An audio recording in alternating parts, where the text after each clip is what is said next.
Welcome back नाज़रीन, आप देख रहे हैं पाकिस्तान टेलीविजन न्यूज़ की खुसूसी ट्रांसमिशन और ये सिलसिला कल से जारी है। आज़ाद जम्मू कश्मीर की कानून साज असम्बली के इंतखाबात 53 अरकान पर मुश्तमिल ये असम्बली होगी और इसमें वाज़े तौर पर नज़र आ रहा है कि पाकिस्तान तहरीक इंसाफ एक सादा अक्सरियत और एक सिंगल लार्जेस्ट पार्टी के तौर पर सामने आई है और दावे सब दरे के दरे रह गए दीगर जमातों के, PMLN और पाकिस्तान पीपल्स पार्टी के।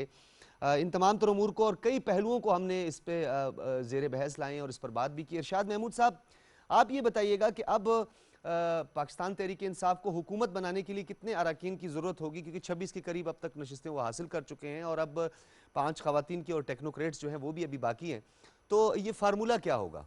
देखें, जो 5 सीटें हैं ख़वातीन की, मुझे उम्मीद है कि 3 सीटें इससे PTI दोबारा ले लेगी। इस तरह से 26 से जाके ये इसकी 28 सीटें हो जाएंगी, 29 सीटें हो जाएंगी। और टेक्नोक्रेट एक उलमा की सीट है और एक ओवरसीज़ कश्मीरी, 3 सीटें ये भी ले लेंगे। तो इस तरह से ये तकरीबन 30-32 इन हाउस में इनके लोग हो जाएंगे।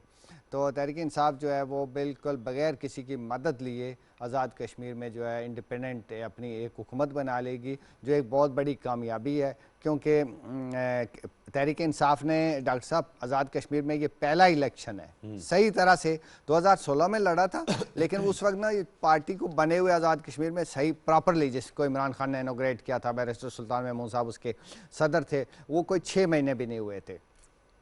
तो ये पहला इलेक्शन था और इस पहले इलेक्शन में पिछले 6-7 साल में पार्टी ने बहुत मेहनत की है, ग्रास रूट पे काम किया है।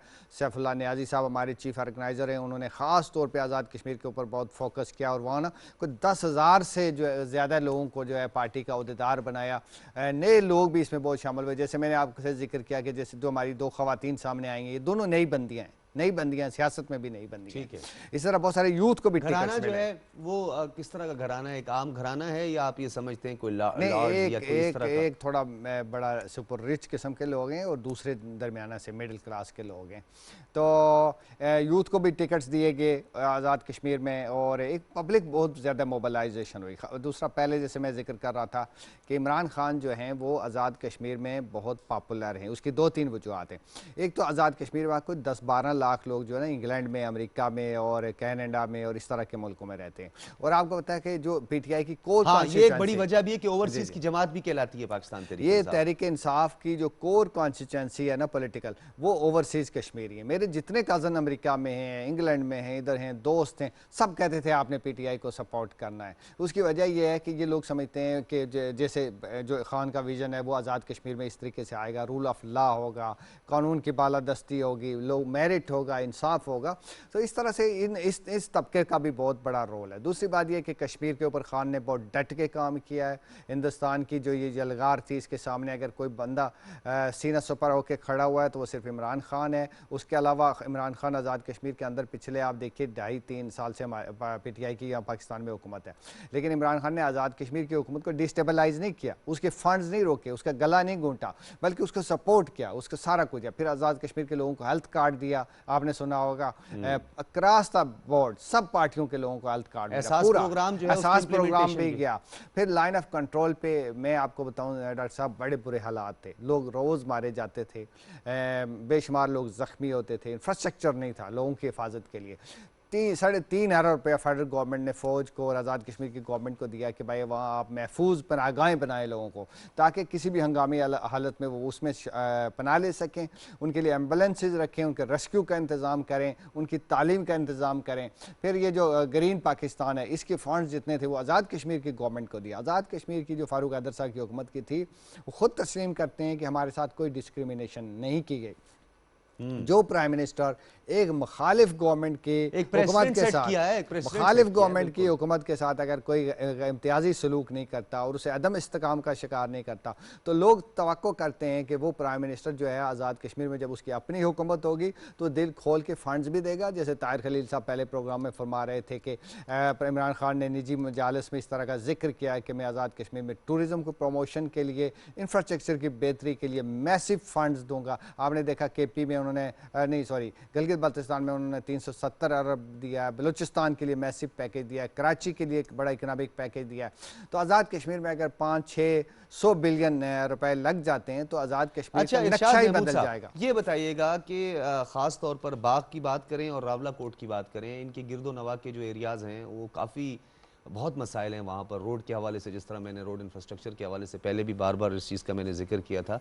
फोकस क्या होगा पाकिस्तान तहरीक इंसाफ का, कौन सा स्पेसिफिक एरिया और फंड्स एलोकेशन जो है वो कौन से एरिया की ज़्यादा होगी, जो आपको लगता है कि उस पर जो है प्राइम मिनिस्टर साहब का जो है वो ज़्यादा फोकस होगा, या पाकिस्तान तहरीक इंसाफ का ज़्यादा फोकस होगा? क्योंकि बाग हो, रावलाकोट हो, पूंछ हो, मुजफ्फराबाद हो, तमाम सीटें जो हैं वो तो मिल चुकी हैं, कामयाबी हासिल कर ली। देखिए हम छोटे छोटे गवर्नमेंट कह रही है कि जी वहाँ छोटे छोटे टूरिज्म कॉरिडोर बनाए जाएंगे। बहुत सारे कॉरिडोर्स ऐसे भी हो सकते हैं जो लाइन ऑफ कंट्रोल से हट के हों, ताकि जब बाज़ों का लाइन ऑफ कंट्रोल पे फायरिंग हो जाती है तो सारा टूरिज्म रुक जाता है। मैं आपको एक इंटरेस्टिंग बात बताऊँ, 2018 में तकरीबन 20 लाख लोगों ने आज़ाद कश्मीर का रुख किया था, 19 में भी बहुत लोग वहाँ गए, बाद में कोविड शोविड आ गया तो उसकी वजह से बंद हो गए। 16 में 17 में 10 से 15 लाख लोग जो हर साल जाते थे। तो आज़ाद कश्मीर को ये एडवांटेज है कि इस्लामाबाद से बहुत करीब है, इस्लामाबाद में इंटरनेशनल एयरपोर्ट है। इस पे हम मजीद भी बात करते हैं। शाद महमूद साहब, राजा मुसद्दिक खान साहब इस वक्त हमारे साथ मौजूद हैं, पाकिस्तान तहरीक इंसाफ के बानी रहनुमा हैं आज़ाद जम्मू कश्मीर।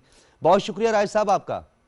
बहुत शुक्रिया सर, बहुत शुक्रिया। बहुत शुक्रिया राजा मुसद्दिक साहब। कामयाबी के बहुत सारे पहलुओं पर हमने बात कर ली। एक तो वो जो एंटी पाकिस्तान नैरेटिव था वो, उसकी नाकामी जो है वो भी देखी हमने जमातों की।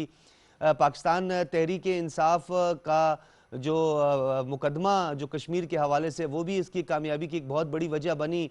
और आप क्या समझते हैं, और कई कितनी वजूहत हो सकती हैं? राजा फारूक हैदर साहब जो हैं वो डिलीवर नहीं कर सके, लोगों के मसाइल हल नहीं कर सके, क्यों इतनी नाकामी और इतनी पसपाई देखने को मिली अपोजिशन? इसकी कई वजूहत हैं जो ये हमारी पुरानी जमातें हैं समझने की काबिल नहीं है शायद, क्योंकि वो एक अपने जमाने में जिंदा रहती हैं और हर 10 साल बाद एक नया जमाना आता है जो जहाँ पे ये डेमोक्रेसी का जो बुनियाद थी वो यही थी कि लोगों को अपडेट रखा जाए। देखिए ना, हम पुराने कारनामों पे जिंदा नहीं रह सकते, वरना जो इस्लामाबाद अयूब खान ने बनाया था वही होते तो शायद, लेकिन ऐसा होता नहीं है। राजा साहब ने बहुत काम किया होगा, उनकी पार्टी ने बहुत काम किया होगा, लेकिन देखना यह है कि अब आगे क्या है। जिंदगी एक दिन की तो नहीं है ना, ये एक नस्लों पे मबनी आदम से चली हुई है और अल्लाह के पास है इसका राज के कब तक की होगी। एक तो इनके अंदर इनका जो पब्लिक कांटेक्ट है वो बड़ा लिमिटेड का है इन दोनों जमातों का। हेलो जी जी जी राय साहब। पब्लिक कांटेक्ट है जो इनका वो बहुत कम है अपनी जमातों के साथ। दूसरा, आप देखें कि गुलामी की वर्स्ट शेप में ये जमातें जा रही हैं। बिलावल किस हिसाब से आज मतलब 100 साल के एतजाज एसम की सदारत कर रहा है। मरियम नवाज खान से एज ए शहरी तो ये अपना वक्त पूरा करें ना, तो फिर आए क्यादत में तो और बात है। इमरान खान ने जो सिस्टम को ब्रेक करके बड़ी मेहनत से इस माहौल को आज़ाद किया है, ये उसका रिगार्ड है। आज़ाद कश्मीर में उसका ज़रा ज़्यादा है क्योंकि हम अभी तक आज़ादी की पूरी मंजिल हमें नहीं मिली। तो इसलिए ये कश्मीरी लोग जो हैं, मैंने जब 20 साल पहले ये ज्वाइन की थी तो उस वक्त की हुक्मरान जमातें थी मुस्लिम कॉन्फ्रेंस और पीपल्स पार्टी। लेकिन आप ये देखें कि मेरी उस वक्त की सोच क्या थी, तो हालांकि मैं उस वक्त उम्र के भी एक मुख्तलिफ हिस्से में था। हमारी वजह ये थी कि ये जो सर्कल तोड़ने के लिए हमने आज़ादी दी थी बदस्कीर की, वो निज़ाम पूरा नहीं हो रहा। इन जमातों ने आके हरी सिंह का नाम जो है वो पता नहीं क्या क्या लादा रख दिया, लेकिन पब्लिक को उसी तरह गुलामी में रखा हुआ है। ये उसका इत्मीनान है इमरान खान से, जो बुनियाद है सारे किसे। ठीक है। आगे जो डेवलपमेंट का काम है, देखें डेवलपमेंट का काम बिल्कुल सही बात है कि हम जब इस सिस्टम में आए तो उस वक्त हमारे पास चॉइसेस बहुत लिमिटेड थी, आज भी लिमिटेड है। वो जो डिफॉल्टर इशू था, मैं सारी जिंदगी मेरी यूरोप में गुजरी है, मैं जानता हूं कि डिफॉल्ट क्या होता है। डिफॉल्ट एक ऐसा दाग है आपके माथे पे कि पूरी दुनिया का फाइनेंशियल सिस्टम आप पे बंद कर दिया जाता है। इसलिए पाकिस्तान तहरीक इंसाफ को थोड़ी सी महंगाई वाली कुर्बानी और ब्लेम लेना पड़ा, लेकिन चूंकि मकसद नेक था, उस सारी महंगाई और तकलीफ के बावजूद पीटीआई तमाम जगहों पे बिल्कुल अपने मिशन के मुताबिक बड़ी गुर्बत में अपना सफर तय कर रही है।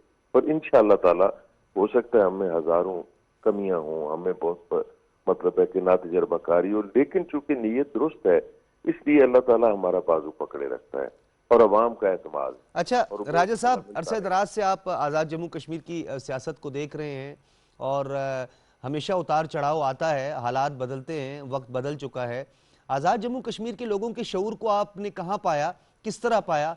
इस दफ़ा इंतखाबात में क्या इनफरादियत आपको लगी, क्या मुख्तलिफ आपको लगा जो माजी में नहीं लगा?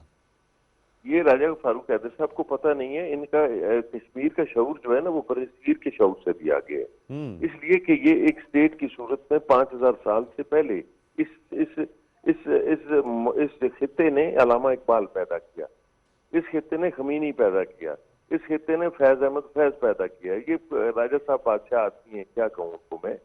इसका शऊर जो है, और फिर गुलामी परेशानी में शऊर ज्यादा आगे बढ़ता है, वो दबता नहीं है। तो इनका शऊर अपनी जगह, लेकिन मजबूरियां देखें ना, 1.5 करोड़ 1.5 अरब का एक मुल्क उन पे काबिज है।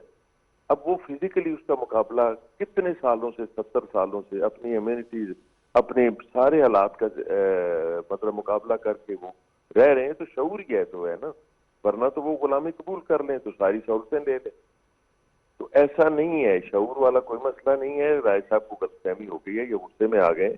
हकीकत है कि कश्मीर में शऊर जिंदा है। बहुत जिंदा शुक्रिया, रहेगा, बहुत ठीक शुक्रिया। रहेगा। राजा मुसद्दिक खान साहब हमारे साथ मौजूद थे, रहनुमा पाकिस्तान तहरीक इंसाफ आज़ाद जम्मू कश्मीर। ये बताइएगा इरशाद महमूद साहब, टिकट्स की तकसीम के हवाले से हमेशा बात की जाती थी और जब टिकट्स की तकसीम हो रही थी कई सवालात भी उठे, कई जगहों पर मज़ाहमत का भी सामना करना पाकिस्तान तहरीक इंसाफ को पड़ा। तो कुछ ऐसा नया किया पाकिस्तान तहरीक इंसाफ ने टिकट्स की तकसीम पे? अरसे दराज से जमातें जो हैं वो शख्सियात पर ज़्यादा डिपेंड करती हैं, कबायली सिस्टम भी है, क्या हुआ इस मरतबा? देखिए, एक तरह का मिक्स बनाया तहरीक इंसाफ ने, जिसमें नए लोग भी थे, यूथ भी थे, एक्टिविस्ट भी थे, जो प्योर जिनका बैकग्राउंड पार्टी है, और बहुत सारे कुछ लोग ऐसे हैं जो हैवी वेट्स हैं, जैसे बैरिस्टर सुल्तान महमूद साहब हैं। वो ख़ुद जो है आपको पता है कि वज़ीर आज़म रहे हैं आज़ाद कश्मीर में, और एक बड़े पुराने सियासतदान हैं। इस तरह के जो और भी सियासतदान जो हैं वो पार्टी में पहले से भी थे, और कुछ नए शौक शामिल हुए, जैसे चौधरी अनवार अल हक साहब हुए, तनवीर इलियास साहब जो हैं शामिल हुए, कई और लोग शामिल हुए। मुजफ्फराबाद से काफ़ी सारे, वो बहुत कोई मुमताज़ सियासतदान तो नहीं थे, लेकिन काफ़ी नुमायाँ सियासतदानों में से थे। तो इस तरह से ये पार्टी को जो है इलेक्शन में जाके एज मिला। वो आप जो कह रहे थे कि जी बहुत सारी मुतनाज़ा बातें हो जाती हैं, उसकी वजह ये है कि जो यूथ है, यंग लोग हैं, असल में पीटीआई एक जो है ना, ये इसमें एक मेजॉरिटी जो है ना वो यूथ की है। तवक्कुआत भी बहुत ज़्यादा हैं, उनकी तवक्कुआत बहुत होती हैं। वो समझते हैं कि जी शायद हमारे पीछे अगर पार्टी खड़ी हो जाएगी तो हम इलेक्शन जीत जाएंगे। प्रैक्टिकली इस दफ़ा भी हमें लगा कि वो ऐसा नहीं हो सका, ये बात सही नहीं हो सकी। जिन लोगों को टिकट्स मिले थे उस तरह से सीटें नहीं निकाल सके। आज़ाद कश्मीर का, जैसे बहुत सारे लोग आपको और भी बताते रहे होंगे कि वहाँ बरादरी का भी एक सिस्टम होता है, वहाँ आपका पुराना पॉलिटिकल कैरियर भी देखा जाता है कि आपने पिछली दफ़ा कितना वोट लिया था, आपके फ्यूचर कैरेक्टर भी बड़ा मैटर करता है। कैरेक्टर भी मैटर करता है, आपका प्रॉस्पेक्ट्स भी देखे जाते हैं। भाई आपने क्या अगली किसी गवर्नमेंट में आना भी है या नहीं। अगर आप किसी देखें, मुस्लिम कॉन्फ्रेंस के जवाल से आप अंदाज़ा करें, मुस्लिम कॉन्फ्रेंस जो है आज़ाद कश्मीर की सबसे बड़ी जमात थी, सबसे ज़्यादा अरसा उसने हुकूमत किया। इस दफ़ा सिर्फ एक सीट सदारती साहब को मिली है। सिकंदर हयात साहब भी मुस्लिम कॉन्फ्रेंस में दोबारा जाके शामिल हो गए, पहले वो नून लीग में थे, उससे पहले वो मुस्लिम कॉन्फ्रेंस में थे। उनके भाई भी हार गए, उनका बेटा भी हार गया, दोनों हार गए, यानी बड़े बड़े बुर्ज उलट गए। तो आप इससे अंदाज़ा करें, आज़ाद कश्मीर में सरदार इब्राहिम साहब के जो पोते हैं हसन इब्राहिम, वो जीते, और उनके दूसरे पोते जो असद इब्राहिम जो है वो इलेक्शन हार गए। क्योंकि लोग कहते हैं कि भाई प्रॉस्पेक्ट्स जो हैं, इम्कानात जो हैं, फ्यूचर में हमारी प्रॉस्पेरिटी कौन लाएगा, यहाँ हमारे लिए काम कौन कर सकता है, फेडरल गवर्नमेंट के साथ हमाहंग रिलेशनशिप कौन बिल्ड करेगा, अंडरस्टैंडिंग किसकी ज़्यादा है, कश्मीर के मसले में पाकिस्तान की वजारत खारजा के साथ मिलकर कौन ज़्यादा काम कर सकेगा। आप एक ऐसी पार्टी को इक़्तिदार दिला सकते हैं जिसकी और इस्लामाबाद की अनबन रहती है, या जो नज़रियाती और फ़िक्री तौर पर दो डिफरेंट धारों के लोग हैं। तो आज़ाद कश्मीर के लोग, जैसे मैंने पहले भी अर्ज़ किया, वो अमलियत पसंद हैं, प्रैग्मेटिक लोग हैं, एजुकेटेड लोग हैं। वो समझते हैं कि हमारे मुफाद को, हमारा जो इज्तमाई मुफाद है, उसको कौन सी पार्टी सर्व कर सकती है। इस वक्त उन्होंने बिल्कुल वही फैसला किया जो उनसे तवक्को की जाती थी, और मुझे इस बात की खुशी है कि जो नशस्तें मिली हैं वो भी सिंगल मेजॉरिटी भी है, और पार्टी जो है ना आसानी के साथ अपनी हुकूमत बगैर किसी के मिन्नत तरला किए वो अपनी हुकूमत बनाएगी और वो चलेगी। और उसका दूसरा बड़ा एडवांटेज ये है कि पाकिस्तान में अभी 1.5 साल इमरान खान की हुकूमत मौजूद है, 2 साल शायद 2 साल। तो ये वो 2 साल हैं जिसके दौरान आज़ाद कश्मीर को डेवलप करने के लिए इंफ्रास्ट्रक्चर जिसकी आप भी बात कर रहे थे, वो सारी बुनियादें, मजबूत बुनियादें रखी जा इरशाद महमूद साहब, मैं सकती आपकी तरफ दोबारा आऊँगा। सैयद फैज़ नक्शबंदी साहब इस वक्त हमारे साथ मौजूद हैं, किसी तारुफ के मोहताज नहीं है, रहनुमा हैं, हुर्रियत रहनुमा भी हैं, और कश्मीर आज़ाद जम्मू कश्मीर की जो सियासत है उसको बड़ी करीब से देखा है आपने। बहुत शुक्रिया सैयद फैज़ नक्शबंदी साहब, बहुत बहुत शुक्रिया। बहुत शुक्रिया। किस तरह देख रहे हैं इंतखाबात में ये ब्रेक थ्रू, किस तरह देख रहे हैं? और पाकिस्तान तहरीक इंसाफ की कामयाबी के कई पहलुओं पर हमने बात की है, आप बताइएगा आपने कौन से नुमाया पहलू देखे पाकिस्तान तहरीक इंसाफ की कामयाबी के? देखिए जी, सबसे पहले मुझे इमरान खान साहब प्राइम मिनिस्टर ऑफ पाकिस्तान और जो पीटीआई है उनको मैं मुबारकबाद पेश करता हूँ। तो और दूसरी बात ये है कि जब मैं इस सिचुएशन को मकबूजा कश्मीर की सिचुएशन से जब मैं कंपेयर करता हूँ, मकबूजा जम्मू कश्मीर जो है वहाँ पर इजहारी राय चीज़ की कोई आपको कहीं नज़र नहीं आएगी। ये right, even the people does not have the freedom of expression, freedom of free assembly, घरों से बाहर नहीं निकलने देते हैं। इलेक्शन की दूर की बात है, जो वहाँ ज्यादतियां हो रही हैं, जुल्म सितम भारतीय अफवाज कर रहे हैं, उनके खिलाफ हम इजहार राय भी नहीं दे सकते हैं। और हत्ता कि media policy government of India ने नई वहाँ बनाई, अगर अखबारात में कोई एट्रोसिटीज, इंडियन एट्रोसिटीज का जिक्र किया जाएगा, it can result in the closure of the media house as well as the penal action against the journalist. और जब मैं यहाँ आज़ाद कश्मीर में उसका कंपैरिजन कर दूं तो मैंने लाखों लोगों का मजमा देखा।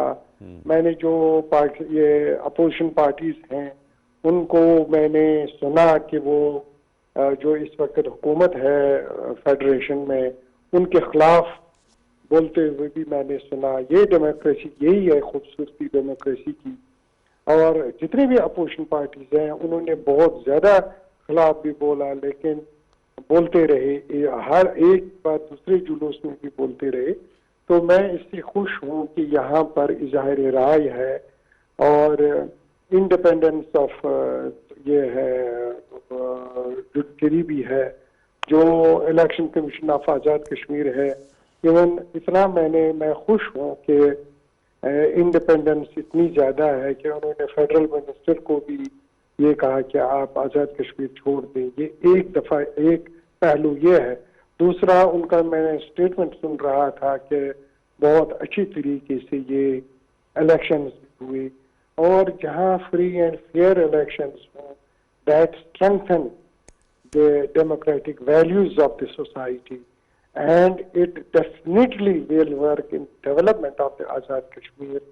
और मैं पुरुमीद हूँ कि इंशाअल्लाह ताला जो तहरीक आज़ाद कश्मीर है, इसको नई जो आने वाली हुकूमत है आज़ाद कश्मीर में, वो उसको हेल्प करेगी, उसको तक़वियत पहुँचाएगी। My all good wishes to the PTI and the new government. अच्छा नक्शबंदी साहब, ये भी बताइएगा कि आज़ाद जम्मू कश्मीर के लोगों की जो तवक्कुआत हैं वो हुक्मरानों से क्या होंगी, जो आज़ाद जम्मू कश्मीर में हुकूमत बनाएगा? और अब माजी की तरह जिस तरह वो जो घिसी पिटे अल्फाज और लफाजी की जाती थी, आप नहीं समझते कि अब आज़ाद जम्मू कश्मीर के लोग अमली तौर पर काम देखना चाहेंगे और इम्प्लीमेंटेशन होते हुए देखना चाहेंगे? और आने वाले दिनों में ये जो इलेक्शन कैंपेन्स जो इस मरतबा हमने देखी, बहुत बड़े पैमाने पर इलेक्शन कैंपेन्स हुई, बहुत बड़ा क्राउड, हर जलसे में हमने बड़ा क्राउड देखा, तो ये क्राउड आपको मजीद बढ़ता हुआ दिखाई देगा? मजीद ये सरगर्मियां जो है आपको ज्यादा होती हुई दिखाई देंगी?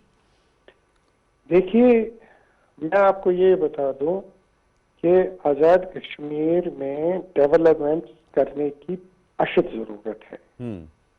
और इसके साथ साथ जिस बुनियाद पे, जिस वजह से आज़ाद कश्मीर वजूद में आया है, वो है तहरीक आज़ादी कश्मीर। और हम समझते हैं कि आज़ाद कश्मीर अपनी जगह डेवलपमेंट करना, लोगों को इंसाफ देना, जो एडमिनिस्ट्रेशन है वो इंसाफ पे मबनी होनी, वो अपनी जगह, और इंशाल्लाह ताला हमारी नेक ख्वाहिशात इसके साथ हैं। लेकिन इसके साथ साथ ये अमली और सही मानों में तहरीक आज़ादी कश्मीर का बेस कैंप बनना चाहिए। सही, बहुत शुक्रिया सैयद फैज़ नक्शबंदी साहब हमारे साथ मौजूद थे और ख़ास तौर पर तहरीक आज़ादी के हवाले से उन्होंने बात की कि अब जो है कश्मीरी उस तरफ जो है वो ज़्यादा देखते हैं। तो इसका मतलब तो ये हुआ इरशाद महमूद साहब के जो फेडरल गवर्नमेंट या वफाक में जो पॉलिसी होगी, फ़ॉरेन पॉलिसी, वो ज़्यादा डिपेंड करेगी आज़ाद जम्मू कश्मीर के इंतखाबात पर, ज़्यादा असरअंदाज होगी कि कश्मीर के हवाले से पॉलिसी क्या है फेडरल गवर्नमेंट की, फ़ॉरेन पॉलिसी क्या है। देखें ना, फ़ॉरेन पॉलिसी इमरान खान साहब ने कोटली के जलसे में, त्राड़खल के जलसे में, 5 फरवरी के जलसे में इतना खुले दिल के साथ कश्मीर पे बात की है कि जिसकी कोई मिसाल नहीं मिलती। मसलन उन्होंने कहा कि भाई कश्मीर के लोगों, आपको जब अक़वाम मुत्तहिदा हक़ खुद इरादियत दे देगी, उसके बाद भी आप पाकिस्तान के साथ शामिल हो जाएंगे, हम फिर आपसे पूछेंगे कि आप हमारे साथ किस किस्म की रिलेशनशिप कायम करना चाहते हैं। आप ज़्यादा ऑटोनॉमी चाहते हैं, एक लूज सा स्ट्रक्चर बनाना चाहते हैं, सूबे की तरह रहना चाहते हैं। वो तो प्राइम मिनिस्टर ने तो यहाँ तक कह दिया, लोगों को बड़ी हैरत भी हुई, कोई क्रिटिसिज्म भी आ गया, हमारी फॉरेन पॉलिसी बदल गई है क्या? आप बिल्कुल इंडिपेंडेंट रहना चाहते हैं, खुद मुख्तार रहना चाहते हैं। तो बहुत सारे लोगों को इन बातों से बड़ी तकलीफ भी हुई।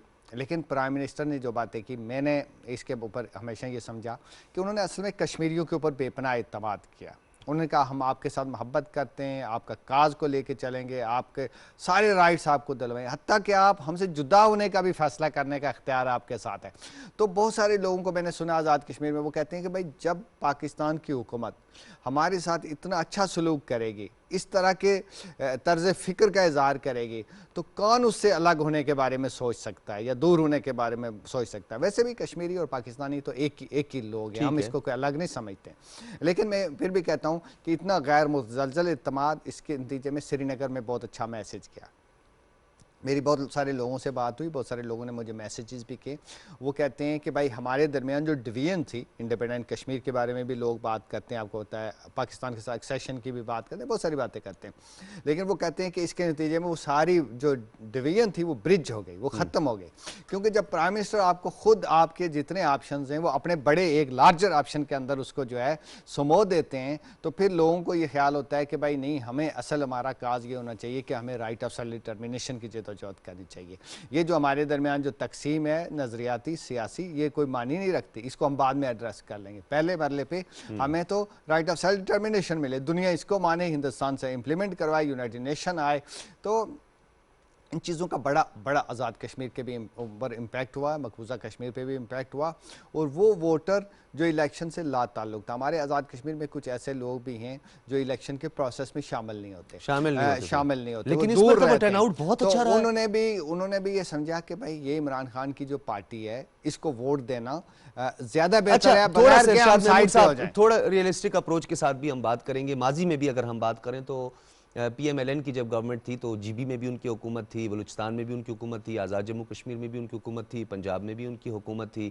तो इसी तरह पाकिस्तान तहरीक इंसाफ जो है, बलूचिस्तान में इत्तेहादी हैं, खैबर पख्तूनख्वा में अपनी हुकूमत है, वफाक में भी हुकूमत है, GB में भी है, और अब आज़ाद जम्मू कश्मीर में भी उनकी हुकूमत। माजी में भी हुकूमतों के साथ इस तरह होता रहा, और एक परसेप्शन सा है कि जिसकी वफाक में हुकूमत होती है वही बरसर इक़्तिदार आते हैं दीगर मतलब रियासतों में। मिसाल के तौर पर आज़ाद जम्मू कश्मीर और GB में मवाजना करें, थोड़ा सा फ़र्क क्या है दीगर जमातों और पाकिस्तान तहरीक इंसाफ की इस कामयाबी में? देखें, एक तो दूसरी जमातें ये करती थी कि आपने देखा होगा कि मसलन पिछली दफ़ा जो है नून लीग को 2/3 मेजॉरिटी है JK में, सरकारी मशीनरी का भी अमल दखल रहा, स्लाइड। फिर उन्होंने कश्मीर काउंसिल के ये ऑन रिकॉर्ड अरबों रुपए वहाँ लगाए थे, अरबों रुपए के वादे कर दिए थे। इस दफ़ा कश्मीर काउंसिल के पास कोई पैसा ही नहीं था, क्योंकि आज़ाद कश्मीर के आइन में कॉन्स्टिट्यूशनल अमेंडमेंट हो गई, वो सारा पैसा आज़ाद कश्मीर की गवर्नमेंट। तो फेडरल गवर्नमेंट ने कोई पैसा वहाँ डायरेक्टली नहीं खर्च किया, जो पैसा दिया है वो आज़ाद कश्मीर गवर्नमेंट को दिया, उन्होंने जाके ग्राउंड पे लगाया। तो एक तो ये बड़ा फ़र्क है कि फराखदिली भी है, और आपने बगैर पैसा खर्च के रिसोर्सेज लगाए, लोगों को ब्राइब किए, प्रोजेक्ट्स दिए, आपने जो इलेक्शन जीता। दूसरा, तहरीक इंसाफ को रीज़नेबल कामयाबी मिली है। इसका मतलब यह है कि आज़ाद कश्मीर में free, fair and transparent election हुआ। ठीक है, मैं खुद इलेक्शन के अंदर गया था, मैंने देखा पहले लाइन लेयर जो थी वहाँ फौज खड़ी थी, अगले में रेंजर्स थे, फिर रेंजर्स और पुलिस मिल के जो है जो ये पोलिंग स्टेशन के अंदर का इंतज़ाम उन्होंने संभाला हुआ था। पूरे उस पोलिंग स्टेशन के अंदर 4-5 पार्टियां थी, सब पार्टियों के रिप्रेजेंटेटिव वहाँ बैठे हुए थे। नादरा ने हमारी वोटर जो लिस्ट है उसको मरतब किया था, जो मेरा मुस्तकिल पता है उस पते के ऊपर मेरा वोट था। इसके अलावा कोई मैंने ना अप्लाई किया गई, ना मेरे किसी ख़ानदान के लोगों ने कहा कि मेरा नाम लिखो जी वोटर लिस्ट में। कोई वोटर लिस्ट जाली नहीं थी। वहाँ आप जाते थे, ID कार्ड दिखाते थे, उस ID कार्ड से वो लिस्ट में टैली करते थे, उसके बाद आपको एक स्लिप देते थे, आप वोट डाल के बाहर आ जाते थे। तो ये इतना अच्छा इंतज़ाम। फिर एंड पे कैसे होता था, मैं आपको एक इंटरेस्टिंग बात बताऊँ, नाजरीन को बहुत सारे लोगों को पता नहीं है। जो धांधली का शोर मचा रहे हैं ना नून लीग वाले, ये दरअसल इलेक्शन से के नताज से भाग रहे हैं। वहाँ क्या होता था, 4 बंदे या 5 पार्टियाँ जो थे उनके लोगों को वो जो रिजल्ट कंपाइल होता था उनको कहते थे पोलिंग एजेंट्स के सामने, एजेंट्स को सामने वो साइन करते थे एक स्लिप पे, उनको कहते थे ये व्हाट्सएप भी आप कर दो अपनी लीडरशिप को। वो अपनी लीडरशिप को भी व्हाट्सएप करते थे। पोलिंग का जो ऑफिसर होता था वो अपने इलेक्शन कमीशन के सिस्टम को व्हाट्सएप करता था। तो यानी कोई सिस्टम ही ऐसा नहीं है, 1% धांधली का भी कहीं चांस नहीं है। अब मेरा ख्याल ये है डॉक्टर साहब कि दिल बड़ा करना चाहिए नून लीग को, जैसे बिलावल भुट्टो साहब ने इलेक्शन को तस्लीम किया इस तरह उनको भी तस्लीम करना चाहिए। उनके एक मुश्ताक महनाज साहब हैं जो हमारे इंफॉर्मेशन मिनिस्टर थे, उनका मुझे बड़ा अच्छा लगा, उन्होंने फेसबुक पे आके लिख दिया कि भाई मैं अपनी शिकस्त तस्लीम करता हूँ और मैं लोगों का शुक्रिया अदा लेकिन करता हूं। तो एक और पहलू भी है, मुश्ताक मिन्हाज साहब जो है वो सहाफ़त से जुड़े हुए और उन्होंने अरसे दराज उनकी वो भी खिदमात एक हैं और उनको इतना शऊर है इस बात का और इस चीज़ का इल्म है कि जब आपको शिकस्त हो जाए तो आप उससे तस्लीम कर लें। तो मरियम नवाज साहबा भी अब सियासत के मैदान में 10-15 साल से तो हैं ही एक्टिवली, तो 5-7 साल से तो बहुत एक्टिव हैं सरगर्म में। उनको भी दिल खुला करना चाहिए और अपनी शिकस्त को तस्लीम करना चाहिए। सेनेटर एजाज चौधरी साहब इस वक्त हमारे साथ मौजूद हैं, बहुत शुक्रिया सेनेटर साहब। जी शुक्रिया जी। सेनेटर साहब फरमाइएगा, पाकिस्तान तहरीक इंसाफ की कामयाबी और उसके बहुत सारे पहलू, खास तौर पर फॉरेन पॉलिसी और बिलखुसूस लाइन ऑफ कंट्रोल की उस तरफ क्या पैगाम गया, क्या मैसेज गया, और इस इंतखाबात में जो कामयाबी की सबसे बड़ी वजह आपको लगती है वो बताइए सर। जी बहुत शुक्रिया। मेरे ख्याल के मुताबिक आज़ाद कश्मीर के जो वोटर्स हैं, मुझे ये अंदाजा हुआ है कि बहुत ही बाशऊर लोग। दूसरी बात मैं समझता हूँ कि उन्होंने सारी पार्टियों का जो जलसों में शिरकत की है तो उन्होंने अपना जहन खुद बनाया और उसमें जो डोमिनेंट फैक्टर बड़ी खास बात किया वो वजीर आजम पाकिस्तान की जो यानी ओवरऑल पॉलिसी है पाकिस्तान के अंदर, जो इंशाल्लाह हम तो करेंगे आज़ाद कश्मीर के अंदर भी, और ओवरऑल पॉलिसी जो बैनुल-अक़वामी सतह के ऊपर है, जिस तरह उन्होंने पाकिस्तान को अपना बुनियादी तौर पे एक महफूज मुल्क बनाने की जो प्लानिंग की है और उसके बारे में अपना मौक़िफ़ दिया है मगरबी अक़वाम को भी बिलअमूम और भारत को बिलखुसूस, उसका बहुत ही मुस्बत मैसेज जो है वो मकबूजा कश्मीर के अंदर गया है। और जो अपोजिशन का ये वाला मौक़िफ़ था ना जी कि जी आपने बेच दिया है, इसका रिएक्शन आज़ाद कश्मीर के अंदर हुआ है, इसलिए वोटर हमारी तरफ आया है। दूसरा इसका भी रिएक्शन अपोजिशन के खिलाफ हुआ है जब ये कह रहे थे कि हम बनाना चाहते हैं, सूबा बनाना चाहते हैं। तीसरा पॉइंट जो आर्टिकल 257 है पाकिस्तान के कॉन्स्टिट्यूशन का, उसके मुताबिक जब प्राइम मिनिस्टर ने बात की तो across the board Azad Kashmir के अंदर मुस्बत मैसेज किया। चुनाचे इन सारी बातों का जो मुस्बत मैसेज था वो मकबूजा कश्मीर के अंदर भी। ठीक है, अच्छा सेनेटर साहब आपने बड़ी एक इंटरेस्टिंग बात की, हमने बहुत सारे पहलुओं पर बात की, अपनी इस पूरी ट्रांसमिशन में बात की, लेकिन आपने बड़े एक अहम पहलू की तरफ हमारी तवज्जो मबजूल करवाई कि आज़ाद जम्मू कश्मीर के जो बासी थे उन्होंने सबकी इलेक्शन कैंपेन में और उनकी जलसों में जो है वो शिरकत की और उस शिरकत के बाद उन्होंने ये फैसला किया कि उन्होंने वोट किसे डालना है। एम आई राइट? जी मेरी तो यही समझ आई है कि पाकिस्तान का अमूमी तौर पे वोटर जो है वो बाशऊर हो रहा है और कश्मीर में तो मुझे कहते हुए कोई बात नहीं है कि कश्मीरी वोटर मुझे लगता है कि ज्यादा बाशऊर है, उसने उस मैसेज को समझा है कि जो तज्जिया करके उसने अपनी राय कायम। बहुत शुक्रिया, आप हमारे साथ मौजूद थे सेनेटर एजाज चौधरी साहब, और बड़ी एक अहम बात की है उन्होंने इरशाद महमूद साहब, उसे हम काफ़ी मुख्तलिफ एंगल्स पे तो हमने बात की, लेकिन उन्होंने डायरेक्ट ये कहा कि इतने बाशऊर हैं कि उन्होंने हर कैंपेन का हिस्सा वो बने जलसों में उन्होंने शिरकत की, जिसकी हम बात कर रहे थे कि जी पीएमएलएन के बड़े बड़े जलसे हुए, पीपल्स पार्टी के बड़े बड़े जलसे हुए, कॉर्नर मीटिंग्स हुई, लेकिन इस सब के बाद फिर वहां के लोगों ने यह फैसला किया कि उन्होंने वोट किसे देना है। बिल्कुल, देखें ना, इन पार्टियों की जो कैंपेन थी वो कहते थे जी ये सूबा बना देंगे, आज़ाद कश्मीर की जो शनाख्त को, उसकी हैसियत को ख़त्म कर देंगे। प्राइम मिनिस्टर इमरान खान ने कहा भाई हमने तो सूबे के बारे में कुछ सोचा ही नहीं। दूसरी बात ये कि आज़ाद कश्मीर के अंदर सूबा बनाने की कोई मांग ही नहीं है, कोई डिमांड ही नहीं है, तो फिर सूबा किस लिए बनाएंगे। दूसरी बात इन्होंने ये कही कि जी हमने कश्मीर को इन्होंने सेल आउट कर दिया, बिट्रे किया कश्मीरियों को। उसके ऊपर प्राइम मिनिस्टर की जो अपनी और पार्टी की और हुकूमत पाकिस्तान की, देखिए ये कोई कश्मीर जो है ना उस तरह के तिश्तरी में रख के देने वाली चीज़ तो नहीं है कि आपने देखा होगा कि फरवरी में सीज़ फायर हुआ। सीज़ फायर के बाद ये कहा गया जी कि हम माजी को दफन करेंगे, हम आगे बढ़ेंगे, हम जियो इकोनॉमिक जो है हम एक इकोनॉमिक जो है ना कॉरिडोर बनाएंगे और इस सारे खित्ते को मजबूत करेंगे। एक विजन पाकिस्तान ने पेश किया। इंडिया ने 4-5 महीने पाकिस्तान ने इंतज़ार किया, इंडिया ने उस विजन को उसको कबूल नहीं किया और कश्मीर के अंदर जो उसका हिंदुत्व का प्रोसेस था, अमल था कश्मीरियों की डिसएम्पावरमेंट का, उनकी आबादी के तनासब को बिगाड़ने का, उनको माशी तौर पे तबाह करने का, उनको सियासी तौर पे तबाह दो तरह के वोटर, इरशाद महमूद साहब, दो तरह के वोटर, क्योंकि अभी हमने प्रोग्राम का वक्त भी खत्म हो गया। ये बताइएगा कि एक तो जो आपके लाइन ऑफ कंट्रोल के करीब के जितने सेक्टर्स हैं या एरियाज, एक सेंट्रल कश्मीर है, आप समझते हैं कि दोनों के जो वोटर हैं उनकी नफ्सियात अलहदा है, मुख्तलिफ है, उन दोनों का टारगेट मुख्तलिफ है, क्योंकि वहाँ पर हालात बड़े कशीदगे हैं, लोगों की जानें जाती हैं, इंफ्रास्ट्रक्चर तबाह हो जाता है, घर उनके ज़मीन वाली हो चुकी है, वहाँ पे मसाइल बहुत ज़्यादा हैं, और सेंट्रल कश्मीर जो है उसके लोग जो है वो उनका कुछ और फोकस होता है। देखें, मैं आपसे ईमानदारी से बात करता हूँ, जो आज़ाद कश्मीर का वोटर है ना वो मुख्तलिफ 3 धारों में तकसीम है। हाँ, PTI को मेजॉरिटी लोगों ने सपोर्ट किया, पीपल्स पार्टी ने भी अच्छी सीटें ली हैं, अगर आप इनकी कंपेयर करें, नून लीग ने भी 5-6 सीटें ली हैं, छोटी पार्टियां जो JKPP और मुस्लिम। तो यानी वोटर जो है ना वो मतलब उसकी सियासी राय जो है वो गालिब अक्सरियत जो है तो तहरीक इंसाफ के साथ है, लेकिन बाकी पार्टियां भी हैं। असेंबली में बड़ी स्ट्रांग अपोजिशन आएगी, ये उस तरह की हुकूमत नहीं है पिछली। स्ट्रांग तो तब आएगी जब दोनों इकट्ठे हो जाएंगे। नहीं, दोनों ना भी हों, अपने अपने तौर पे भी चलें, पीपल्स पार्टी का अपोजिशन लीडर होगा। बहुत शुक्रिया इरशाद महमूद साहब, सीनियर सहाफ़ी और तजज़ियाकार, कश्मीर के हवाले से आपने बात की। और नाजरीन, पाकिस्तान टेलीविज़न ने आपको कल से अपडेट रखा, तमाम तर हालात, तमाम तर वाक़यात, चाहे वो पुरअमन इंतखाबात के हवाले से हों या वहाँ के जो उम्मीदवारों की कामयाबी के हवाले से हों, गाहे बगाहे हम आपको अपडेट रखेंगे और तमाम तर ताज़ा सूरत हाल से जो है वो आपको आगाह करते रहेंगे। पाकिस्तान टेलीविज़न न्यूज़ की खुसूसी ट्रांसमिशन से अपने मेज़बान डॉक्टर सजाद बुखारी को दीजिए इजाज़त। अल्लाह हाफिज़।